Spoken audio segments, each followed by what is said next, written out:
Dad? Aren't you sleeping yet? It's time for bed, honey. Dad, I can't sleep. Can you tell me a bedtime story? All right. What do you want to hear? Something about an adventure. I think I know just the thing. When I was your age, my biggest dream was to follow my Uncle Fred on one of his adventures around the world. One day, he disappeared.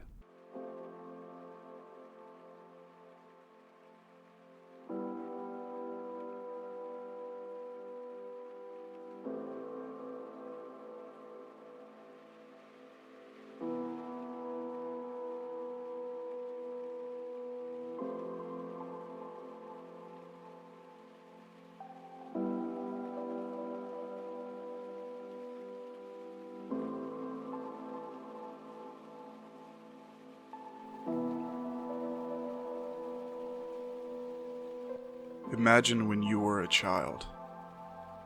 Recall a moment in your past that you feel like you could retell with a high degree of accuracy.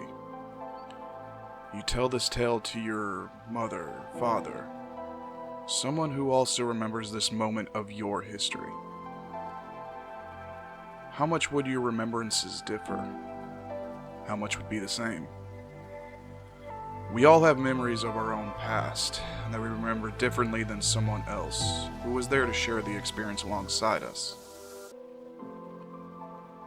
Now, imagine telling someone this same story to someone who wasn't there.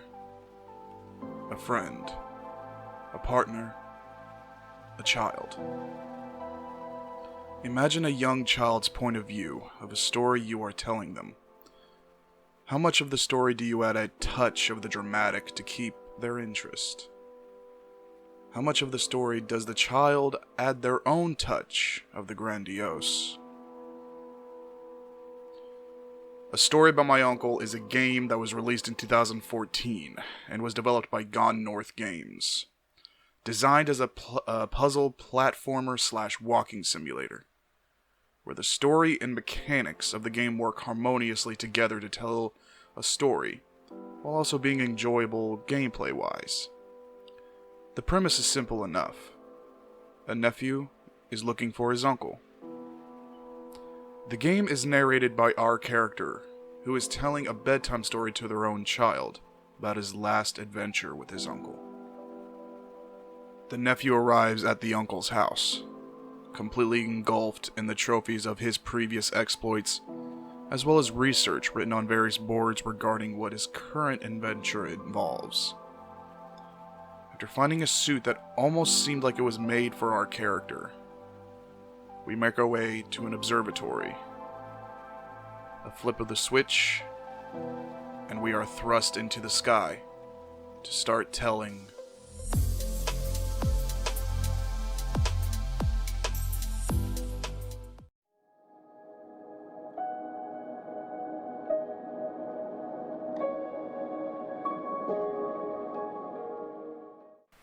After a long fall and a sudden stop, our character delves deeper into this unknown world that he was thrown into. Luckily enough, the suit that he found in his uncle's home eliminated any sort of fall damage that he would have sustained otherwise. Once taking a moment to explore our surroundings and getting a feel for the controls, the game begins the tutorial section, introducing us to several skills and techniques that we will use throughout the majority of the game. After a few moments, and a simple set of platforming puzzles, you can begin to stumble across certain areas of the game that will provide backstory of both our character and his uncle, Fred. Several of these interactable sets are found throughout the game, so if you are a completionist or fans of lore runs, it is recommended that you search everywhere you can, as they are simple to find and only require a small detour off the main path.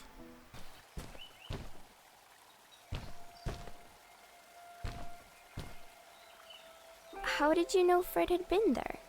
Well, I found a small campsite where Fred must have slept before going further into the caves. I knew it was him because the place was littered with empty packages of his favorite hiking foods. Canned soups, tube food, and instant noodles. Tube food? That sounds gross. Oh well, it's not that bad. One winter, Uncle Fred and I went hiking into the mountains, and we were surprised by a blizzard. We were stuck in a small cabin for 2 days, and all we ate was tube food, and cold canned goulash as well. Your grandmother was worried sick, but I thought it was all very exciting.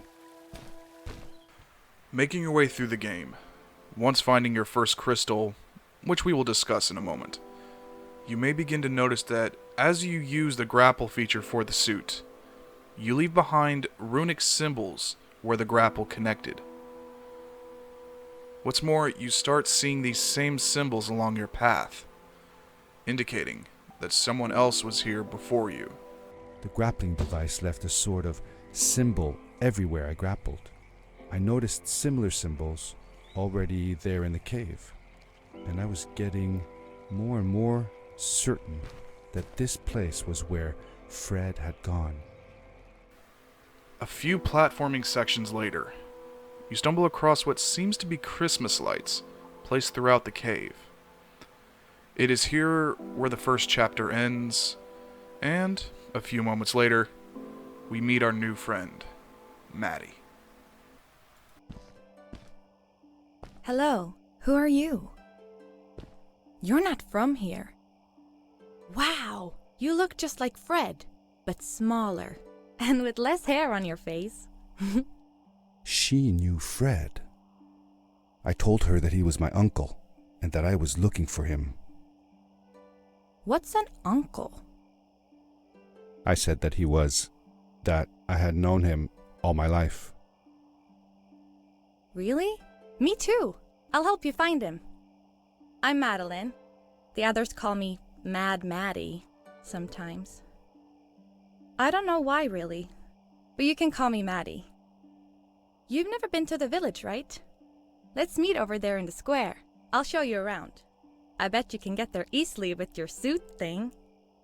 Once introductions are made, we find out that she seems to be the black sheep in her village, telling us that she has been given the nickname of Mad Maddie. From her body language alone, we can infer that this seems to bother her more than she lets on. Once we inform her that we are looking for Fred, she asks us to meet her in the village, before promptly jumping off the side of a cliff. So, I'll see you there. I couldn't believe it. An underground village, inhabited by frog people, or more like salamanders. Either way, they walked like humans, they talked like humans. How is that possible?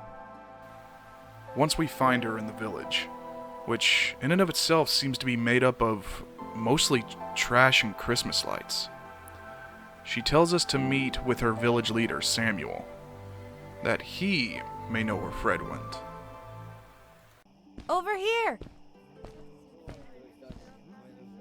Hi, welcome to my village. This is the town square, and that over there is Fred's tent. I haven't seen him in a few days, though. Maybe our elder Samuel knows where he is. He knows a lot of stuff.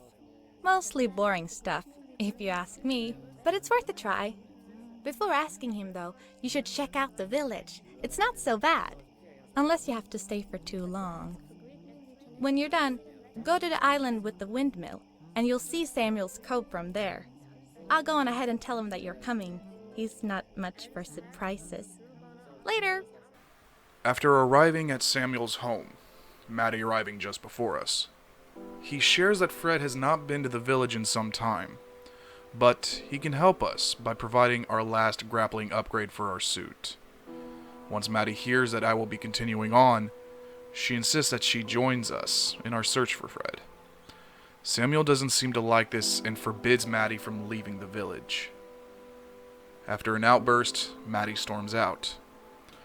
Samuel apologizing for her behavior, but asks us to look after her if we see her again.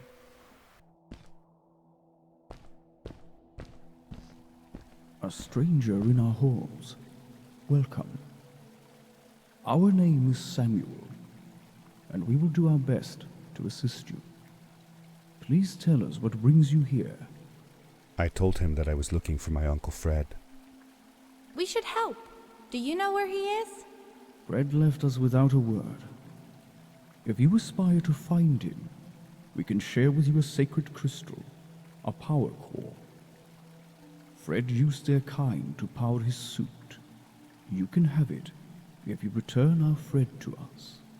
The crystal? Sweet! Madeline, that was inappropriate. Your help will not be necessary. The crystal is not for you to have. What? I want to help finding Fred. Why couldn't I? Please, Madeline, that is impossible. None of us may enter the chasms. It is too dangerous. What's the danger? If Fred can do it, so can I. I say this for your own protection, Madeline. You are forbidden from entering the chasms. Just because you're afraid of what's outside the village doesn't mean I am. I'm nothing like you. I'll never be. We apologize. It is true that we want to keep her safe, but she does not understand. Behind us is the power core. Take it and go into the chasms. Find Fred, and if you see Madeline, take care of her. Be safe. After collecting the crystal and making our way out of the village, we do run into Maddie again. She apologizes for her running off, but what's more, she has a book with her that she seems to use to translate a written language on the wall, and it seems to be a warning. It seems to be written by a group of people she refers to as the Strays. At this point in time, she joins us on our adventure by jumping on our back. Thanks to the suit, we hardly notice the shift in weight. Maddie? Hi, I'm glad you came. Sorry about back there. I just get so frustrated. They cling so desperately to what they know, won't ever do anything new.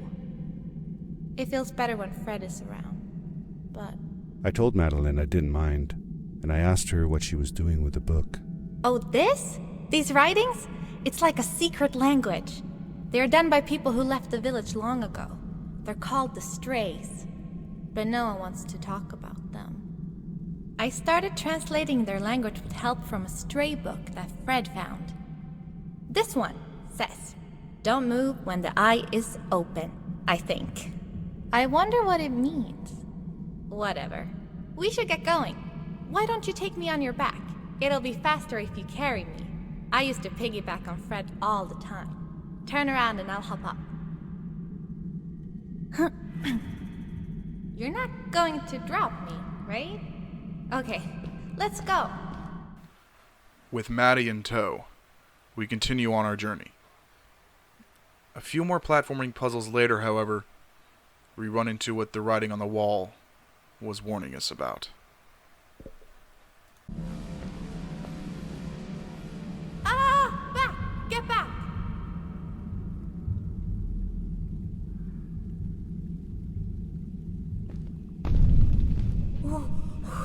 Whoa! Dude! I think I figured out what that writing was going on about. Maybe we shouldn't charge right out in front of that thing. Remember what it said. Don't move when the eye is open. After moving past the creature with a few simple platforming puzzles, we begin in a new area and are greeted by more writing on the wall. Oh, another one. This one says, "Welcome home." This is where I will stop, giving a summary of the story. I myself have played this game to completion several times and do not want to spoil anything. While this game is not the prettiest or graphically intensive, the story and the mechanics make it an enjoyable experience. I cannot recommend this game enough to those of you who enjoy a game that tells a story that will stick with you well after you turn off your computer for the day. You can find this game on Steam for $15. Yes, you can wait for a sale. However, I do wholeheartedly recommend buying it at full price to show Gone North some much needed love and support.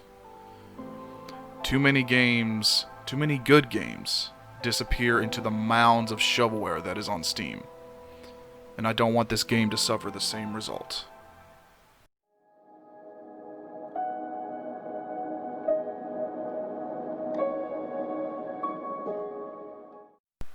Progressing your way through the game will eventually unlock several skills that your suit can take advantage of. The earliest skill you can unlock are the power jump, the power leap, and the grapple. This one being at the heart of the gameplay. The majority of the time, the grapple will be what you use to traverse the world in order to solve most of the platforming puzzles, with the power jump and the long jump acting as an aid to get you started. There is another power-up you get later in the game that will help you when you are in the middle of the air, but we'll get to that in a moment. Your power jump and long jump are unlocked for you within the first few minutes of gameplay, with the grappling skill unlocked once you find the first of 3 crystals that power the suit. You will only be able to fire one grapple stream at a time before needing to reset by landing on solid ground, at least until you find the remaining 2 crystals, the second of which you will find before you reach the Salamander village along the main path, so fairly unmissable. And the last you will find after speaking to Samuel about Fred's location after Maddie storms off.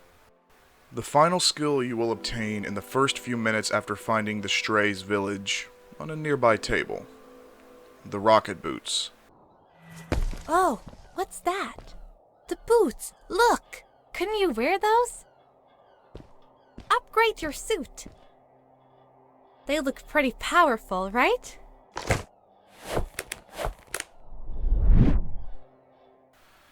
These will allow you to get a boost in midair if you find that you are coming up short on a jump. Like the grapples, you will need to land on solid ground in order to reset the boots, and you only get 1 use out of them per reset throughout the game. From start to finish, A Story About My Uncle should only take you 2 to 3 hours to complete, providing that you're not doing a 100% run. If you are going after the collectibles, then you can add roughly 30 minutes to an hour of gameplay. While the collectibles aren't difficult to find, if you forget one in a previous chapter, sadly you cannot return to that area of the game. You will have to replay the entire game. Or at least go through chapter select at the main menu. When it comes to collectibles, A Story About My Uncle only really has 2 to speak of. 25 seems to look like seismographs, and 10 would be the backstory points. 35 in total. You will find 5 of the seismographs in each chapter of the game, aside from your uncle's house, and 2 backstory points per chapter. Finding all of the collectibles will result in various game modes that can be found in the main menu after completing the game. These modes include a time trial mode, perfect for speedrunners, a beam color change option, which allows you to change the color of the grapple beam in a variety of different shades, a goat mode, where your grapple beam and jumps make various goat sounds when used,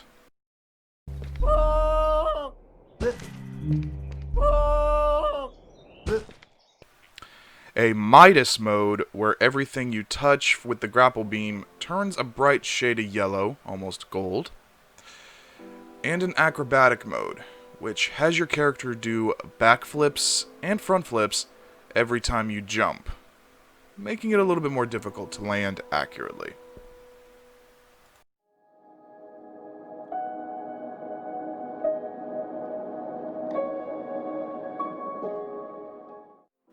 When telling a story to a child, how much of the story do you add flair to in order to keep their attention?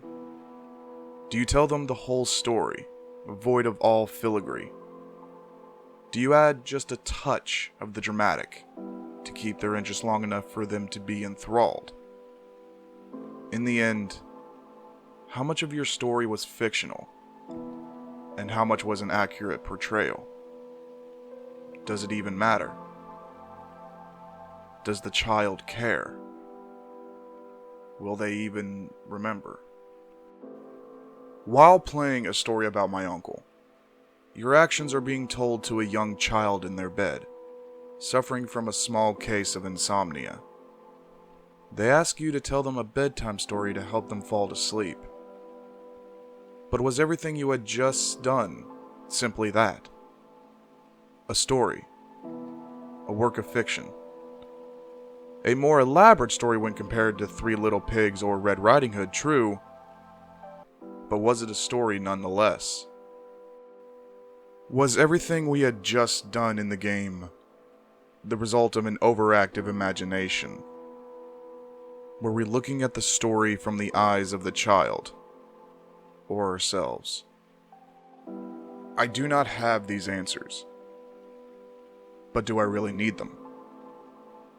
Did we not enjoy the ride along through several cave systems, a village of salamander people, all while using a fantastical suit that seems to defy gravity and at some points, even logic? What if a story about my uncle was nothing more than that? A story. Did all this really happen? And, more importantly, do we really care?